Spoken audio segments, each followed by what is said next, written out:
So last month, a few weeks ago, I flew to Minnesota for DOTAC conference, the Diaconate of the Americas and the Caribbean. And I arrived a day before the conference was to start because I was one of the worship leaders, and so all the organizers met the day before. So I arrived Sunday, and I had a few hours before checking into the hotel. So I decided to check out one of the famous restaurants in Minnesota called Hell's Kitchen. And Hell's Kitchen is recommended not just because the food is so good, but because it's employee-owned. No wonder it's so good. The employees, they put everything into it because the profit goes back into their pockets. Isn't that a great idea? So this restaurant is frequented by both locals and tourists alike. And so the only seat that was available was at the bar, not even in the restaurant area. So I had to sit at the bar. And I took a seat next to a very well-dressed gentleman, black gentleman. And we struck up a conversation, and I learned that he was a banker from Louisiana attending a conference in Minnesota as well.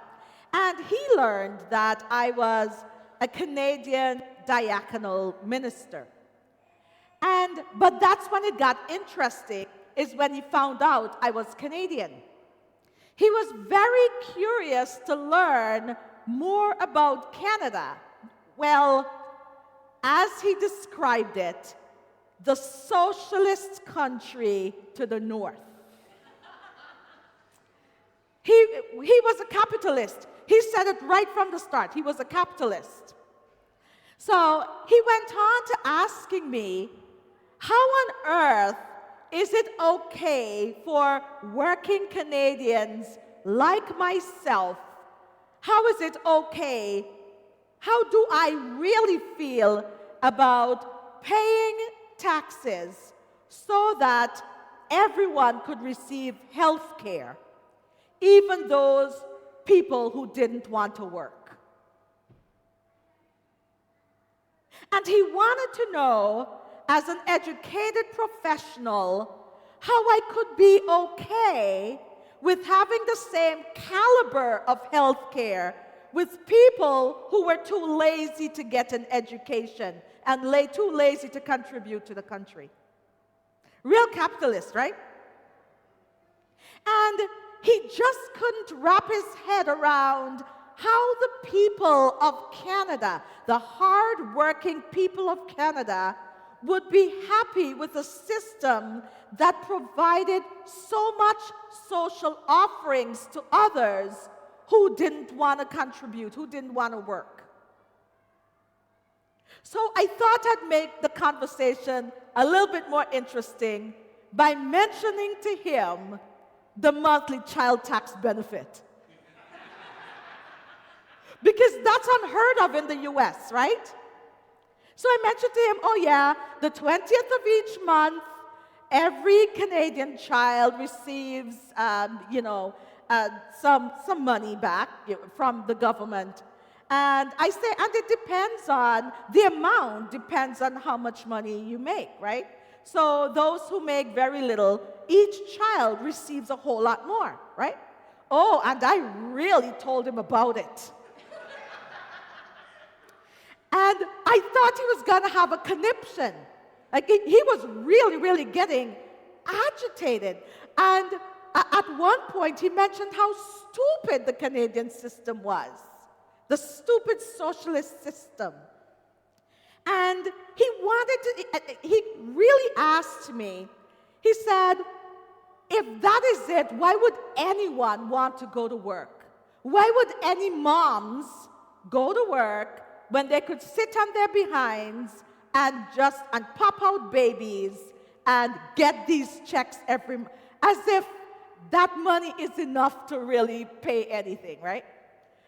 Oh my goodness, he was just losing his mind. And if you thought he was disgusted with the socialist country Canada was at the beginning of our conversation, by the end of the conversation, he was just boiling mad. So you know what I did? Toward the end of the meal, and I was kind of getting tired of the conversation myself. So towards the end of the meal, he had to take a call from his personal assistant about the conference. And when he went to take the call, I paid for his lunch.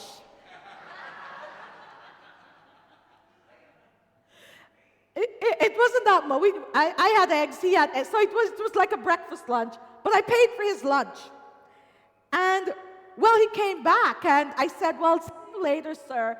And the bartender, the waitress, she said, the lady got your lunch. And he said, what? And he said, no, and he's trying to pay me back somehow. But he didn't have cash, thank God. I was trying to get out of there. And he only had a card, so he was trying to bargain with the bartender on how he could give me back my money, right? And I said, just give her a really good tip. He was especially agitated because it was obvious that he was a wealthy chap. It was so obvious. And I was just a poor minister at a conference learning how to do social justice work. I showed him the spirit of a true Canadian.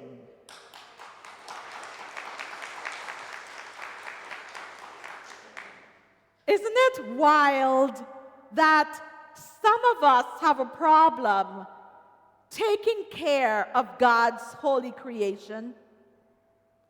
How so many of us have a problem taking care of the vulnerable of creation? How we can have an issue with giving so that others could be cared for? How can we offer praise, proper praise, to the Creator when we refuse to take care of creation? When we care for creation, it's the ultimate way that we're offering praise. Today, we're here in community, not only as seekers of spiritual enlightenment, but also as stewards of the Holy's magnificent creation.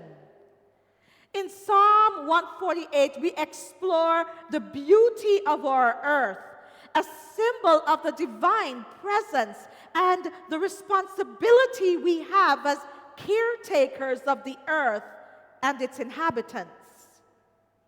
And we really need to find ways of actively caring for the Holy's creation through our actions and through our attitudes. We care for creation by recognizing a certain majesty in all that is created.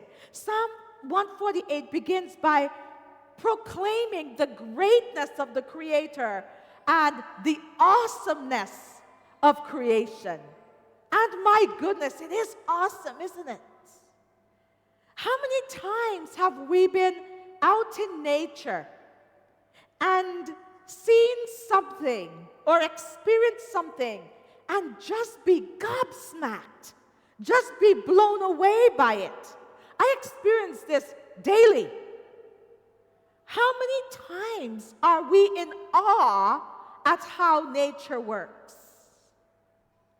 For me, it's reproduction. My goodness, so I'm an Animal Planet junkie. Well, love nature. The one that I watch is Love Nature. Oh, my TV's there all the time. And I'm glued to the shows whenever I watch an animal giving birth. And their instinctual knowledge on how to care for themselves afterwards, how to ensure their safety and the safety of the new offspring after giving birth. because that's a really, really big thing. How to give birth, but to remain safe at the same time because of predators, right? And the great pains they go through to ensure that their offspring lives on. That stuff blows my mind. And I always find myself saying, my gosh, nature is amazing. And it is.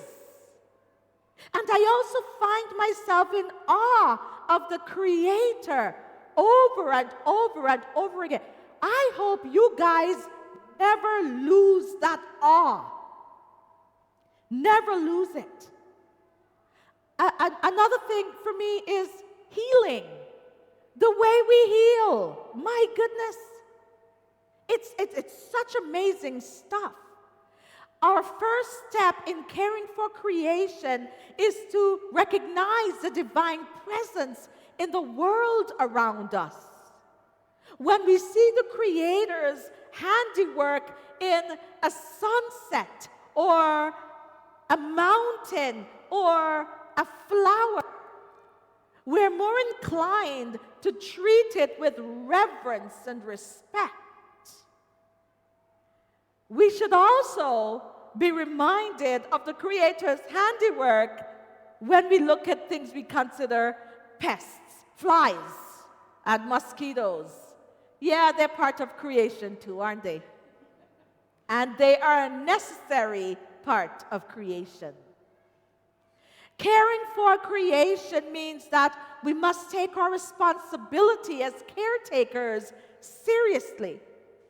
We have been entrusted with the stewardship of all creation, and we have a responsibility to care for the earth and everything in it, on it, which includes our fellow human beings. And this responsibility extends to future generations, because we're not the sole beneficiaries of creation. And I think that that's something we've been forgetting. We've been forgetting that our actions have consequences for our children and our grandchildren.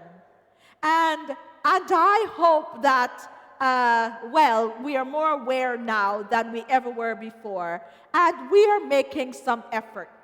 But we know that our grandchildren, our great-grandchildren, are going to have some work to do. It is our moral duty to leave behind a world that is vibrant and abundant as the one we inherited. Caring for creation means that we are to act in love, with love and compassion. Our psalm speaks of the Creator's unfailing love and justice. We are called to embody these qualities in our care for creation. This love and compassion compel us to take action to address climate change, to protect endangered species, to ensure clean air and water for all. And we do need to stand up for environmental justice, recognizing that vulnerable communities often bear the brunt of environmental degradation. So these are things that we think of as we go into this season of creation. Caring for creation is to shore up our call to action. We remember that caring for creation is not a passive endeavor. It requires intentionality. We are reminded of the beauty and majesty of creation and the responsibility we hold as caretakers of this precious gift. So today, as we enter into the season of creation, Let us not merely admire the splendor of the world around us, but actively work to protect and to preserve it and each other. I hope during this season we get to put some trees in that we can take out next year and plant, even if it's one tree. As we leave this sanctuary today, may we carry with us a renewed commitment to care for creation through our actions, driven by hope, driven by love, by compassion, and a deep reverence for the Creator and their marvelous handiwork. Thanks be to God for all of creation. Thanks be to God for you. Amen.